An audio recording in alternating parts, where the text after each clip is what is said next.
Fidel Castro was the Prime Minister of Cuba from 1959 to 1976 and later became the president. Fidel was a lawyer before he took any sort of political position. He and his rebels were well known for their use of guerrilla warfare while they were fighting in the Cuban Revolution.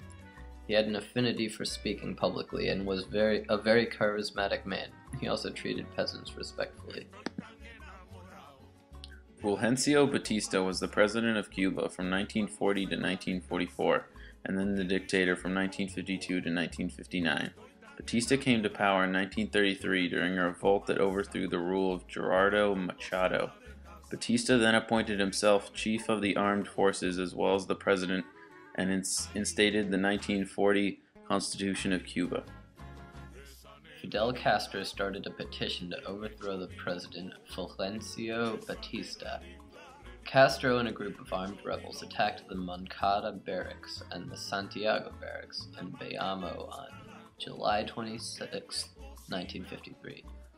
This was the main reason for the start of the Cuban Revolution.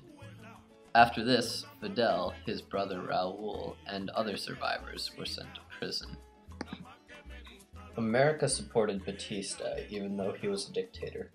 They preferred that all of the business America had with Cuba be protected. America owned 90% of Cuba's mines, 80% of its public utilities, 50% of its railways, 40% of its sugar production, and 25% of its bank deposits. During Batista's reign, there was a large release of political prisoners, including Raul and Fidel Castro.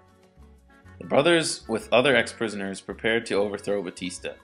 In June of 1955, Fidel met the Argentinian revolutionary Ernesto Che Guevara. Che agreed with Castro's cause and decided to join forces to create the 26th of July movement. They called themselves the 26th of July movement because that was the day that they attacked the Monaco barracks. When the movement started, Batista fled Cuba. Batista received $1 million from the United States at the beginning of 1958.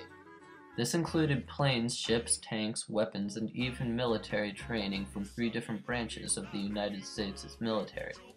The U.S. feared Cuban Revolution because so many industries owned farms in Cuba, and they feared Fidel Castro would damage business relations with Cuba and become a detriment to the U.S. economy. On the 19th of April, via his radio station Radio Rebelde, Castro attempted to organize a strike of Cuban laborers, which failed and was ignored by just about everyone who heard about it. This proved to be a major setback for the rebels. The strike was planned for the 10th anniversary of Jorge Eliezer Gaetan, a liberal lawyer whose murder gave way to a lot of violence in Cuba between conservatives and liberals. In June of 1958, the rebels took an important victory against Batista's army. With this, many prisoners and supplies were captured. From June 11th through the 21st, the Battle of Higue was fought, marking the turning point in the war.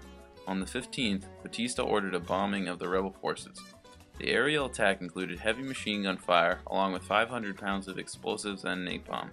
One very interesting event that happened was that Fidel Castro had sent a letter to the opposing commander, Major Jose Quevedo, who he had known from the University of Havana, offering a dignified surrender.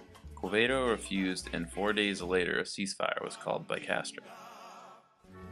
The Caracas Pact was signed on April 20th, 1958. It was created to unify a whole bunch of important revolutionaries like Carlos Prios Sacaras, Enrique Rodriguez Loeches, Justo Carrillo, Dr. Jose Cardona, and Omar Fernandez.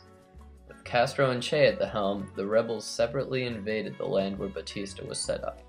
Locations such as the cities of Giza, Santa Clara, and Santiago de Cuba were attacked. After the immense pressure from the rebel forces, Batista fled, and on January 2nd, Castro took over yet another city.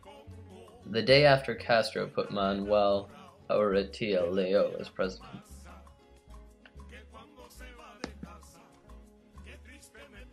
Many of Batista's policemen and soldiers were later put on public trial for charges including human rights abuse, murder, and numerous war crimes.